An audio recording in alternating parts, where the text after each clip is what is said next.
the 500 million euro opportunities of small and even medium-sized business. My name is Achim Hartig of Germany Trade and Invest. I welcome you to the session. And without any further ado, I think we should jump into it. And I would like to invite my co-panelists to introduce themselves. Let's do it in an alphabetical order. I see Michael Amtmann with a clear A, undisputedly the first one to introduce himself. Please, Michael. Thank you very much for the introduction. My name is Michael Amtmann from Müller Media in Germany. We are an investor in digital companies since 1995, I guess. We were investing in the first internet era and brought one company public, AdPepper Media. It's an ad serving and ad performance company. It's still around. We are still the largest shareholder. And around this, we built our digital portfolio, mainly from 2004 on. The portfolio comprises more than 50 companies. And we invest all over Europe with the focus on Eastern Europe, Germany, and Israel. We are also part of our crowd fund. And we have already met great guys, especially from the tech environment in Tel Aviv, and recently also from Jerusalem. And we are looking forward to get in touch and also be very open to help you answer questions regarding German market opportunity or European market opportunities, and especially with regard to SMBs, which is kind of a backbone of the German economy. Thank you. Thank you, Michael. Christoph. Yeah. So my name is Christoph. I'm working for NRW Invest, which is the state-owned economic development agency, or also, as you might call it, investment promotion agency of the German federal state of North Rhine-Westphalia. For this session, we will keep it short. It's NRW, North Rhine-Westphalia, making it a little bit easier, also for me in terms of pronunciation. And yeah, what we are doing, I'm leading the business unit for Israel over here together with my colleagues in the office in Tel Aviv. We are helping startups, especially from Israel, when expanding to Europe, that quite naturally looking also at the German market in terms and that perspective also, be it networking, HR support, guidance on many approval structures, and also HR support, whatever might come up. So to say, we are a one-stop agency. We do the same like what the colleagues from GTI on the federal level do. We are located as a federal state in Germany in the western part, by far the largest state in terms of inhabitants and many more factors. But for the time being, we keep it like this, and we might dive deeper into that topic also on a later stage today, for sure. Thank you very much, Christoph. And of course, we're all here in this conference to get a mutual benefit out of our encounters and out of the discussions. But I would like to ask my colleagues here, well, the fact is, what is the benefit, or why are you here in this conference? Christoph, let's start from the reverse order. Yeah, thank you. I guess the reason why we are here as a state-owned economic development agency is quite clear, because our main target in the end is to develop and strengthen the economy in our state, in our federal state. And also, like our state has gained some momentum in terms of bringing startups over here. And it's not only the old economy, which is also quite important still, bringing companies over here, investing in our state, opening up production sites, warehouses, sales offices. But nevertheless, so there has been also in the recent years a large change also in the political side over here in our state, with a very much larger and deeper focus on startups in the startup hotspots around the world. And Israel is, of course, one of them, quite definitely. And this is the reason why we're also trying to bridge those two worlds in the end. Because still you have the startup world, for example, in Israel, and then you have the German corporate or even medium-sized companies world. And this is totally different. And we are also trying to bridge that gap to help the startup side to come over here to expand their business, but also the German corporation side at some point to help them to get connected, of course, also with startups in that perspective. Okay, well, that sounds promising, but I think people could also be interested. I mean, obviously you represent North Rhine-Westphalia, but why North Rhine-Westphalia? Yeah, as I said also in the beginning in my introduction, is of course we are by far the largest state in terms of inhabitants, but that's not the only factor which should count, especially for a startup expanding to Germany and looking at the different federal states over here where to connect to. So as also there is to mention that we have the greatest economic output, and we are still very industrial based. So to say, we are focused on the industrial sector in the end. Also in that perspective, so if you're looking at B2B, for example, which most of the startups in our case we are dealing with from Israel do, then this is by far, of course, also with some southern states in Germany, of course, is by far the largest market which you can easily penetrate within a very short distance. I mean, we are located with our headquarters here in Düsseldorf, which is the state capital of NRW, and within more or less 1 hour driving distance, you can reach so many very large cities, but also very large companies, and many of them are those called medium-sized companies. They are not to be found, of course, in the state capital or in the larger cities. Normally, you have to look in the countryside, so in the eastern part, in the western part as well, where you find those Mittelstand companies, as we like to call it. But besides that, we also have the major players over here, as you all might know, Bayer, Deutsche Post, DHL, Telekom, also participating today. So there's a quite huge mixture of large corporations to do business with, but also the medium-sized enterprises, which are very much in need, as I like to say, for digital solutions in the 21st century, of course. Okay, thank you, Christoph. Doing business with is, I think, it's a key word. Michael, let's say, why are you here? What is the benefit exchange you're seeking? Yeah. So Israel is also called the startup nation, and I think it's especially very true for deep tech startups. They have very good tech teams, and we have lots of SMB customers all over our portfolio companies.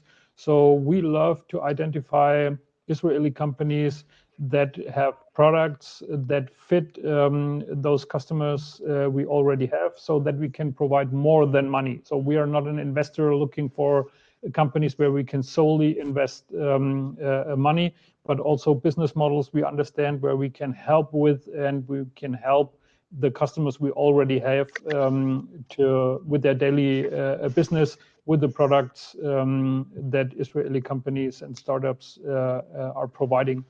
And also, I think there is more to it on a higher level. Many Israeli companies, they are looking to the US very soon in their journey. So they flip to the US, they go public, file for an IPO in the US.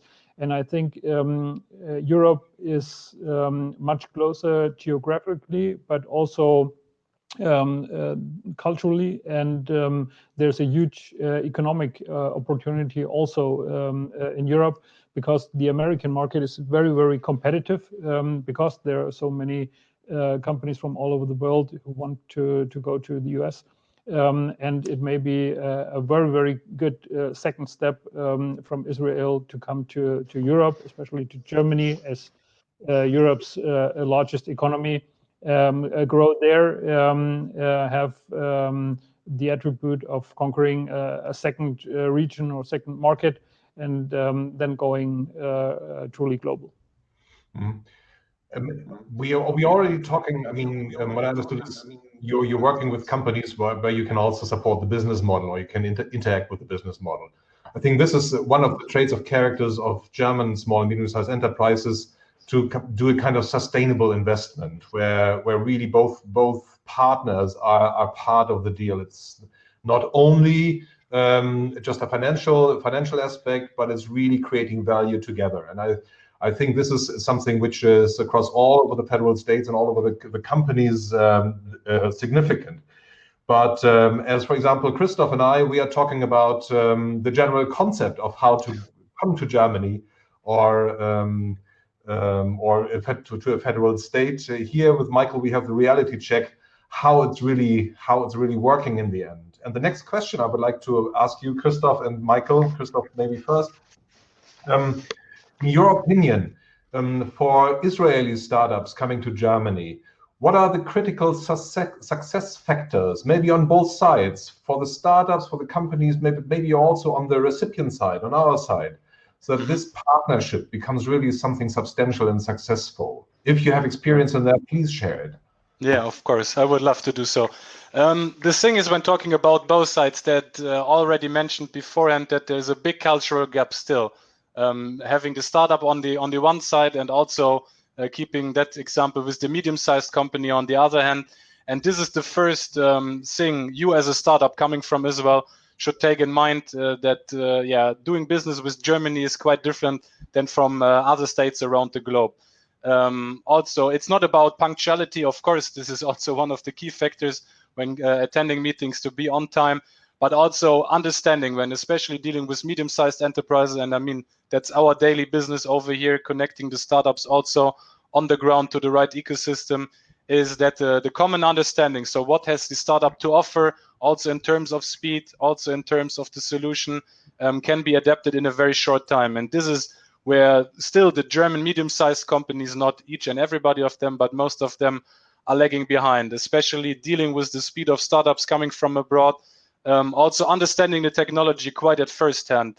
So this is what we see also in our daily talks and meetings with companies over here, that they still need some time to understand what's the benefit when dealing with a startup from abroad, doing business with them, and what this solution from a startup from Israel in that perspective might bring them further as a company. Because the medium-sized enterprises, sticking with that example for 1 minute, is still, they are 100, 200, sometimes 300 years old, family-owned still, most of them, and they have more or less survived wars, economic crises, very much of them, and they're still there, world market leaders, hidden champions, doing a great revenue still, and so they don't see the need still. I mean, the COVID-19 pandemic also changed that picture, that they have to invest in digital solutions coming from abroad because they cannot be found over here. Of course, there are some solutions also on the European market, but still the US and also one of the front runners is definitely Israel with the startup nation, to deliver those solutions to those medium-sized companies over here. And there will be definitely, my personal opinion about this, within the next couple of months and even years, a huge and drastic change on the German side, especially with medium-sized companies, diving very much too deeper into that topic about dealing with startups. Thank you, Christoph. Michael, from your experience, critical success factors on the Israeli side and on the German side. Yeah. So I think it already starts with the pitch. As you often experience in Germany, the sales cycles are a bit longer, even with the small and medium-sized enterprises, whereas the Israeli entrepreneurs and salespersons are often very pushy. They are normally waiting to get very quick response times, and with typical German SMBs, this might take a little bit longer than they are used to from their experience with Israeli customers. So I think in the first place, they have to learn how to sell to these companies. But as I told before, on the other hand, the competition, I think, especially if you're offering digital products and solutions, is not as hard as in other places like the UK, like in the US. So I think it's a very, very good starting point to sell to German and European customers. And also, you can scale very quickly because there are so many SMBs in Germany. You can identify your niche or your vertical you are specializing in, and then you have literally thousands of potential customers which are very much alike. So you can really scale and roll out once you have adapted your sales process, and those customers are also tightly knitted, so they know each other. If you talk to SMBs in Nuremberg or in Düsseldorf in the same vertical, in the same industry, they know each other. So once you have done a great job and they are working with your solution, with your software, and they are happy with it, they will likely tell their peers about it, because the German business community is very, very closely knitted, also maybe due to the fact that there are many family-owned businesses who have been around for a very long time, and of course they know their peers. So I think this can create a network effect that you might not find elsewhere. And of course, Germany, with its European or worldwide champions, has also a user base that is quite